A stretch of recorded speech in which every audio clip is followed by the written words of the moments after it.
Et bonjour et bienvenue à toutes et à tous, Olympiennes et Olympiens. J'espère que vous allez bien. Nous sommes le mercredi 6 mars. Hier, on était mardi. Je me suis trompé, mais c'est pas grave. On reprend depuis le début. Donc, nous sommes le 6 mars 2024. Je vous souhaite à toutes et à tous qui sont nés le 6 mars un bon anniversaire. N'hésite pas à le dire dans les commentaires, qu'on peut te le souhaiter ensemble. Et aussi, bonne fête à toutes les Colettes. Alors, je ne pense pas qu'il y en ait beaucoup qui me regardent, mais s'il y a une Colette là qui traîne, n'hésite pas dans les commentaires. Tu dis, oh, je m'appelle Colette. Eh bien, je te souhaite une bonne fête. Alors, avant de rester sur les anniversaires ici et là, on va parler maintenant de l'actualité. Alors, vous avez vu dans la miniature que je vous ai mis Robert Pires et Valentin Rongier. Alors, Valentin Rongier, vous avez peut-être entendu qu'il allait revenir dans pas longtemps de blessure. On va en parler un petit peu. Et on va aussi s'attarder un petit peu sur le retour de Robert Pires du côté de la Provence. Je ne vais pas vous lire l'article comme d'habitude. Ça va être une vidéo courte cette fois-ci. Voilà, donc vu que ça vous plaît peut-être pas que je fasse trop long, eh ben on va essayer de raccourcir tout le truc. Voilà, comme ça, moi, ça me fera moins de travail. Et vous, si ça peut vous plaire un peu plus, ça sera mieux. Voilà, si ça vous plaît, les amis, petit abonnement, petit like en descendant, ça fait toujours plaisir. On y va, let's go sur l'introduction.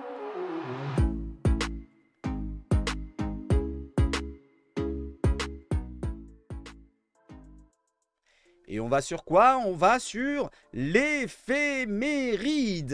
Et aujourd'hui, nous avons un anniversaire d'un joueur de l'OM et c'est Iliman Ndiaye qui fête ses 24 ans. Donc le Sénégalais qui fête ses 24 ans aujourd'hui. Le match est demain. On lui souhaite d'avoir le meilleur cadeau, c'est-à-dire de demain, de marquer un but. Continue sur ta lancée, comme je lui ai dit. Donc, Iliman Ndiaye, bon anniversaire à toi. N'hésitez pas dans les commentaires. Bon anniversaire, Iliman. 24 ans, c'est encore jeune. Il a toutes ces années devant lui. On continue avec d'autres anniversaires à fêter. Donc, Iliman Ndiaye, vous le voyez en bas en jaune. Et Jean-Paul Escal, né en 1938. Donc, ça lui ferait 86 ans si je ne me trompe pas. Bon anniversaire à toi, Jean-Paul. Je ne sais pas, on va dire si tu es encore en vie. Mais je souhaite un bon anniversaire à Jean-Paul et à toute sa famille s'ils sont voilà, concernés. On y va, let's go. Sur quoi? Sur l'actualité, les amis. Allez, on y va. On change d'écran et hop, on y va. Est-ce que vous le reconnaissez celui-là? Est-ce que vous le reconnaissez? Je pense que oui, c'est marqué au-dessus. Samuel Gigot, donc 2 matchs de l'OM, de Loulou Gassé à l'Orange Vélodrome cette semaine. Donc là, c'est plutôt le planning de la semaine jeudi et dimanche. Mais c'est Samuel Gigot qui nous a fait un prank, voilà, une vidéo, une caméra cachée. Et il s'est fait avoir. Il s'est fait avoir. Vous pouvez retrouver cette vidéo en entier sur la chaîne YouTube que je vous mette, mais maintenant, pardon, excusez-moi, OM officiel, vous la connaissez. Donc vous pouvez la voir, elle dure 4 minutes 30, ou alors sur le site de l'OM officiel, elle y est aussi, mais il faut ouvrir Dailymotion.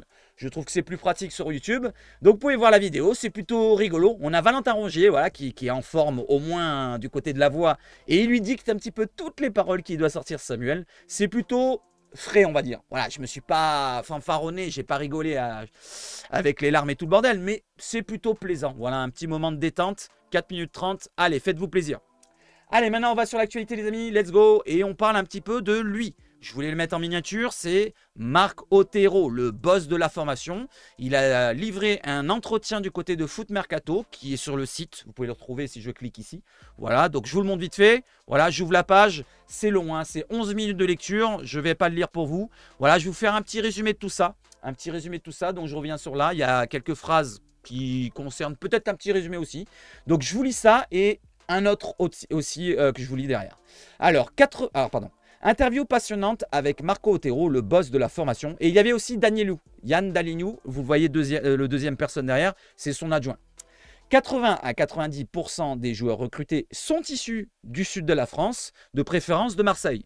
Voilà, ils sont implantés dans toute la région marseillaise et dans tout le sud pour essayer de retrouver toutes les petites pépites, les petits jeunes, voilà, à prendre au centre de formation pour pas se les faire piquer comme on le faisait peut-être avant, qu'on n'arrivait peut-être pas à faire le repérage. À partir du premier contact avec un jeune ciblé, nous souhaitons ressentir chez lui que nous sommes le premier choix. Donc, ils vont contacter la famille, l'entourage du jeune joueur et ils veulent voir dans l'entourage et du joueur, pourquoi pas, s'il a déjà 12-13 ans, on ne sait jamais, hein, peut-être qu'il a déjà son avis à donner, qu'il ait vraiment envie de venir à l'OM. Voilà, il faut vraiment qu'il ait une attache pour venir à l'OM. Voilà, c'est très important.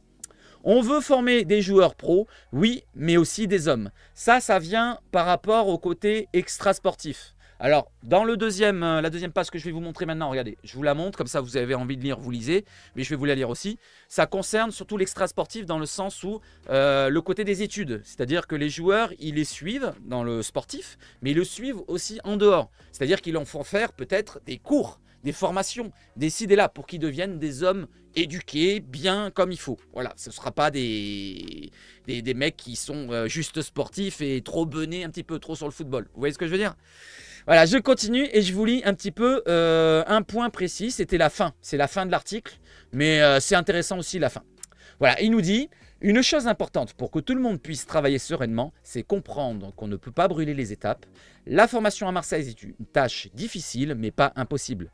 Grâce à l'appui de la direction, nous devons poursuivre nos efforts pour instaurer et pérenniser un cercle vertueux au sein du club. Nous avons de nombreux points d'amélioration que nous avons identifiés et sur lesquels nous travaillons. Je me répète, nous avons de très bons résultats chez les jeunes. Nous savons que ce n'est pas l'objectif final, car cela ne suffit pas, mais nous sommes sur la bonne voie. Alors, ce qui veut dire, c'est qu'il veut aller faire ça sur la durée. Il ne veut pas faire un one-shot, voilà, de monter une belle génération, celle qui est actuellement qualifiée en Gambardella, et derrière ne plus rien sortir. Il veut que ça continue tous les ans. Voilà, il veut que ça soit un cercle vertueux. C'est-à-dire de sortir une génération maintenant, et l'année prochaine, et l'année d'après, et l'année d'après. Voilà, c'est sur la durée. Il veut vraiment construire des bases solides. Et comme je vous l'ai dit, construire des hommes avec des enfants qui partent de 5 ans parfois, même 6 ans je crois. Dans l'article, hein, c'est marqué, là c'est pas marqué.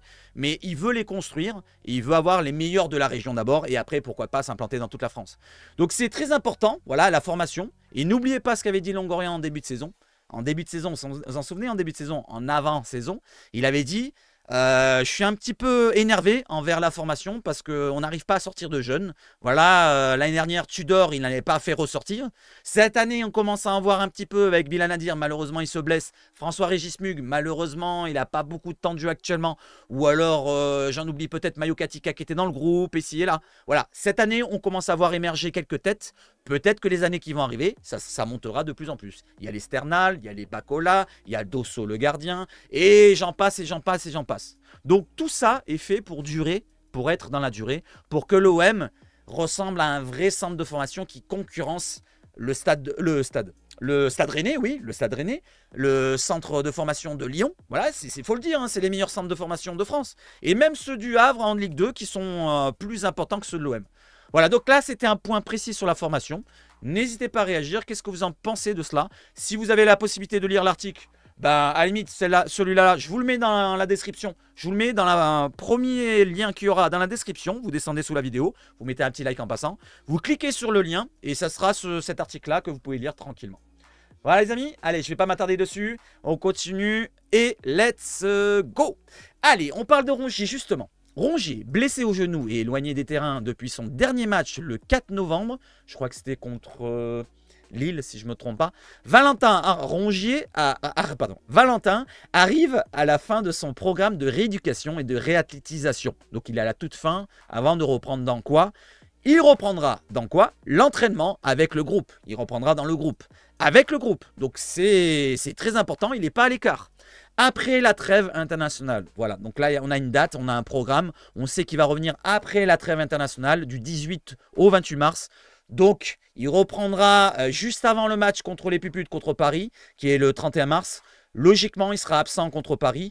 Peut-être qu'on le verra dans les matchs d'après, 1 ou 2 semaines après. Voilà, donc courant mi-avril peut-être fin avril. Ben, s'il faut, il aura pas beaucoup de matchs, hein, parce que la saison se termine... Ah bah tiens, j'ai pas fait le point sur ça.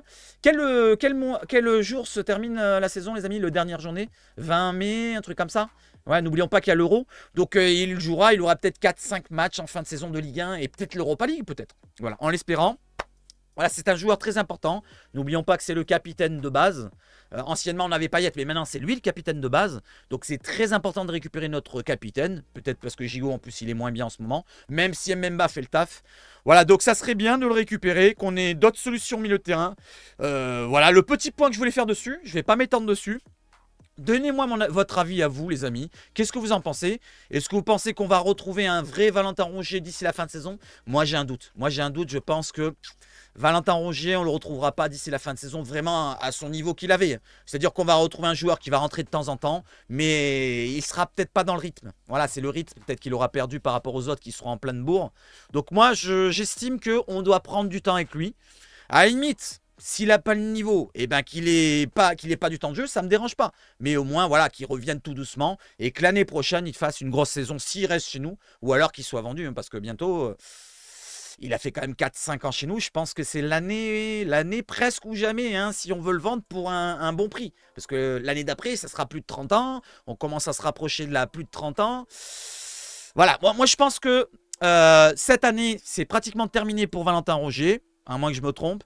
Mais s'il reprend, ben, tant mieux pour lui. Je lui souhaite bonne chance à Valentin. Allez, on enchaîne avec quoi les amis? On enchaîne avec la conférence de presse d'aujourd'hui, donc à 16h15 au OM Villarreal. Jean-Louis Gasset et Quentin Merlin seront présents à la commanderie à la veille de OM Villarreal, selon Karim Attab. Merci à Karim Attab. Donc voilà, on a Quentin Merlin, l'arrière-gauche qui est plutôt plaisant. Voilà. Qu'est-ce que vous en pensez, tiens, des premiers matchs de Valentin Rongier, de Quentin Merlin? Voilà, qu'est-ce que vous en pensez? On prend, mis à part le premier match qu'il a fait contre Lyon, où il s'est fait manger par Nuama. À partir du deuxième match, qu'est-ce que vous en pensez des prestations de Quentin Merlin? Le dernier, c'était pas vraiment le joueur qu'on pouvait mettre en avant. C'était pas un des parties des tops. Il faisait pas partie des tops. Il avait à peine la moyenne. Je me rappelle dans toutes les notes de tous les médias, même la mienne, j'aurais donné peut-être un 5. Mais qu'est-ce que vous en pensez, vous, de Quentin Merlin? Est-ce que il vous satisfait, voilà, de tout ce qu'il montre? Ou alors vous avez encore une petite retenue envers lui, voilà, vous avez un avis un petit peu, voilà, ambivalent, je ne sais pas si ça se dit comme ça, mais qu'est-ce que vous en pensez de Quentin Merlin? Et donnez-moi une petite note sur les premiers matchs. Et surtout sur Gasset, qu'est-ce que vous en pensez aussi? Donnez-moi votre avis, même si à chaque fois on en parle. On va pas en parler trop aujourd'hui, on va parler plutôt de l'autre, de Marcelino. Allez, on y va, let's go. On y va, let's go. Avant de parler de Marcelino, on parle de Verretou. Verretou qui sera disponible pour OM Villarreal demain.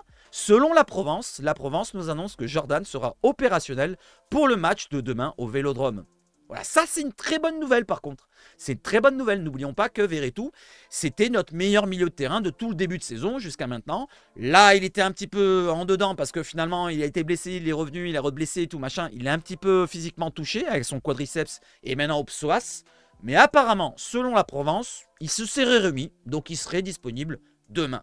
Voilà, c'est une bonne nouvelle. Est-ce que c'est une bonne nouvelle pour vous? Moi, je pense que oui. Allez, on enchaîne avec quoi, les amis? Avec la compo probable, selon l'équipe. On part en 4-3-3, encore une fois. Voilà. Est-ce que c'est une bonne composition pour vous, les amis? Dites-moi si vous êtes satisfait de la compo que je vous ai mis là. Donc, vous avez au milieu de terrain, il y a un doute entre Verretou et Unai, parce que l'équipe, eux, ils sont un peu plus incertains sur Verretou. Ils ne le mettent pas titulaire directement. Ils attendent de voir peut-être demain la conférence de presse. Je pense qu'on va la regarder et je vous le relayerai ça. Je vous relayerai ça jeudi matin. Comme ça, vous êtes au courant en avant-match de savoir s'il y a Verretou ou Unai.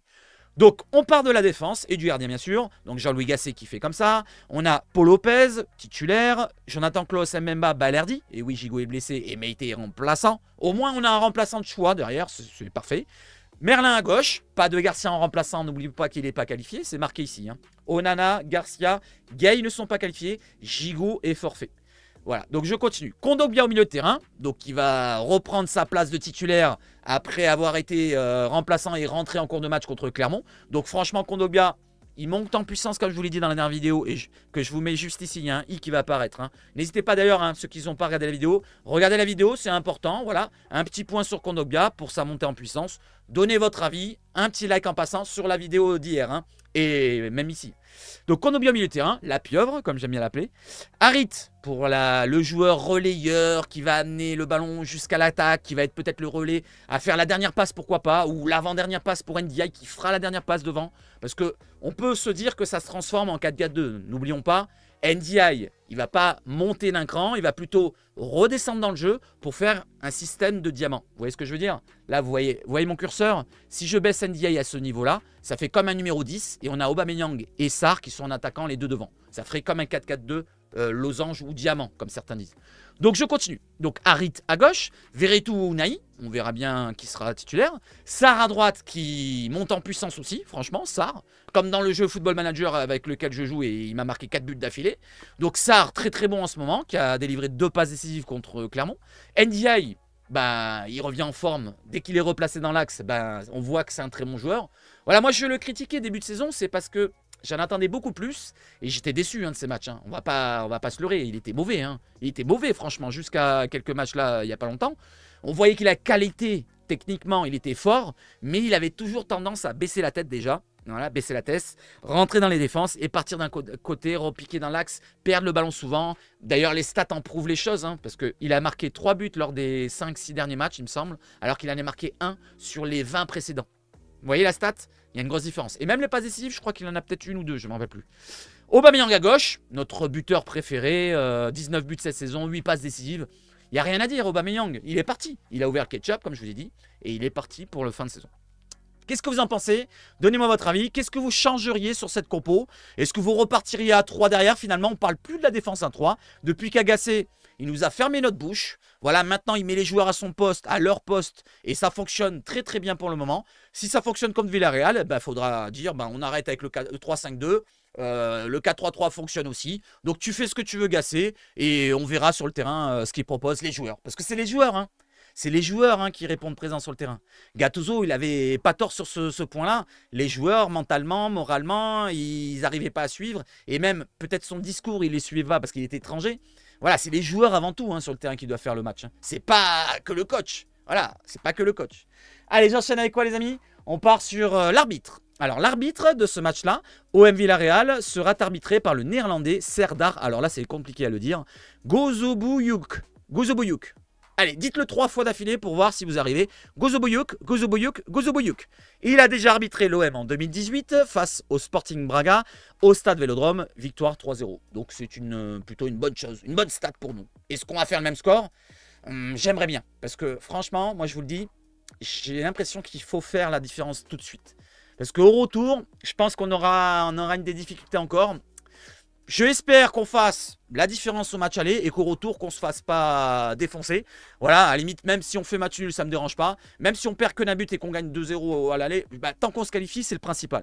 Mais attention, attention, on n'est pas encore guéri à 100%. Il y a toujours peut-être des petits problèmes à droite à gauche. D'ailleurs, on prouve le but qu'on prend contre Clermont. Voilà, c'est des erreurs défensives. Et contre Villarreal, c'est une équipe un peu plus élevée que Clermont. Ça va être plus difficile. Il y a des joueurs un peu plus techniques. Justement, quand on parle de Villarreal, voilà ce que je vais vous montrer pour Robert Pires. Donc l'entretien, je ne vais pas vous relayer tout l'entretien. Je vous ai relayé quelques petites phrases. Alors je les ai compilées, j'ai raccourci les phrases qu'il a dit dans son entretien. Parce qu'il est très long, c'est une grande page, je ne vous lis pas tout ça. Donc il nous dit quoi? Il nous dit, donc je vous lis déjà mon texte, l'avis de Pires sur OM Villarreal. Olympien de 1998 à 2000, Robert Pires a joué aussi, ou a aussi joué à Villarreal de 2006 à 2010. Il répond à la Provence dans un long entretien. Pour Robert, la clé principale de l'affrontement entre l'OM et Villarreal est la gestion de Jean-Louis Gasset sur la condition physique des joueurs. La gestion de l'effectif, de la rotation. Voilà. Comment il va faire une rotation en Ligue 1 en Coupe d'Europe? Est-ce que ça fonctionnera sur les 3 matchs qu'on va arriver? Parce qu'on a OM Villarreal, Rennes OM et... Non. OM Villarreal, OM Nantes, pardon, et derrière Villarreal OM. Donc dans ces 3 matchs-là, il faudra concerner beaucoup de joueurs, certes. Et en Ligue 1, à mon avis, ce qui veut dire Robert, c'est qu'il va falloir tourner. Il va falloir faire tourner, je pense, contre Nantes. Je pense que le milieu de terrain, par exemple, un Kondogbia, qui est toujours un petit peu tendancieux sur le physique, il faudra sûrement le mettre un petit peu de côté contre Nantes. Donnez-moi de votre avis sur cela. Allez, je vous lis toutes les réponses qu'il a eues. Donc, quelques réponses plutôt. L'ADN du club de Villarreal, c'est le beau jeu. Voilà, il a parlé de joueurs techniques. Je ne pouvais pas vous mettre tout ça. De joueurs techniques, attention au milieu de terrain. Il a précisé que dans le milieu de terrain, attention, parce qu'il a dit qu'il y aura peut-être une crainte dans ce domaine-là, que les joueurs techniques du côté de Villarreal pourraient prendre le dessus sur ceux de l'OM. Moi, je pense que vu le physique qu'on a par rapport à un Kondogbia, s'il fait le mode pieuvre, un technique comme Harit et un Verretou qui est entre deux à faire le jeu long, le jeu court, à même porter le ballon parfois, je pense qu'on a un milieu assez complet et ça peut concurrencer n'importe quel milieu. Celui de Villarreal, c'est pas non plus celui de City. Donc on va dire que pour ma part, je ne sais pas si c'est le bon choix, ce qu'il a choisi comme choix précis de la difficulté qu'on pourrait avoir dans le milieu de terrain. Et principalement de toute l'équipe, il a dit c'est une équipe technique, c'est un beau jeu, voilà, c'est l'ADN du club qui veulent avoir du beau jeu. Après, il a précisé sur quoi? C'est un club familial, l'environnement est top, sain, relax, il y a zéro pression des supporters. Alors, il a dit zéro pression des supporters sur les joueurs. Ce qui veut dire, c'est qu'à l'OM, quand il y a les joueurs, quand il y a l'équipe qui perd, qui est mauvaise, on va critiquer les joueurs. On va presque les insulter, nos propres joueurs à nous. Alors que là, du côté de Villarreal, ce qui veut dire, c'est que au lieu d'insulter les joueurs, ses propres joueurs à Villarreal, les supporters vont insulter qui? L'arbitre ou l'adversaire. Vous voyez ce que je veux dire? Voilà, ils sont pas de la même pression. C'est pas la même pression, ce qu'il veut dire. Ensuite, Marcelino, il sait très bien qu'il va se faire insulter. Et il a rajouté derrière, je ne pouvais pas vous le mettre. Par contre, il n'a rien à perdre. Voilà, il n'a rien à perdre. Les 3 mois qu'ils étaient à l'OM, il les a sûrement déjà oubliés. Mais je suis pas sûr, moi. Je suis pas sûr de cela. Je suis pas sûr de cela. Je pense qu'il a quand même au coin de sa tête Marcelino. Il est parti la queue entre les jambes. Voilà, je sais pas, mais il n'est pas parti pour rien. Donc Marcelino va se faire insulter. Oui, je pense que oui. N'hésitez pas, tiens, insultez-le. Alors vous, si vous mettez une insulte, mettez-le avec des mots. Par exemple, si vous mettez enculé, vous mettez un K au lieu du C. Comme ça, je suis pas straqué. J'ai pas d'insulte dans mes messages. Ok. Donc Marcelino, vous pouvez vous lâcher. Et derrière, je continue avec la dernière anecdote, c'est si les joueurs de Villarreal ont la moindre chance pour le retour, ils risquent de mettre le feu. Ça, il parlait du match au retour au stade de la Céramique, au sous-marin jaune. Attention, attention, parce qu'au Vélodrome, comme je vous l'ai dit juste avant de lancer cette image-là, il faudra faire la différence. Au match aller, il faudra faire la différence. Moi, je pense qu'un 2 buts d'écart minimum, ça serait bien. 2-0, ça serait un bon score. 3-0, bah je signe tout de suite.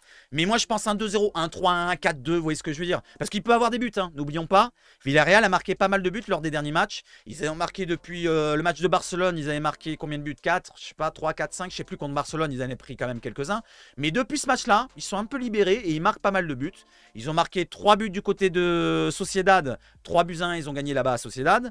Et ils ont gagné 5-1 le dernier match contre la Grenade. Donc c'est comme l'OM, là, les 2 derniers matchs, ils ont gagné. Et ils ont gagné par beaucoup de buts d'écart. Alors attention, on risque d'avoir beaucoup de buts dans cette rencontre au Villarreal. Moi, je les ai pronostiqués, je crois que j'avais pronostiqué un 4-2, je suis pas sûr, 3-1, je sais plus. Bon, bref, on s'en fout. Je vous le remettrai le pronostic, je crois que j'ai mis 3-1, je suis pas sûr.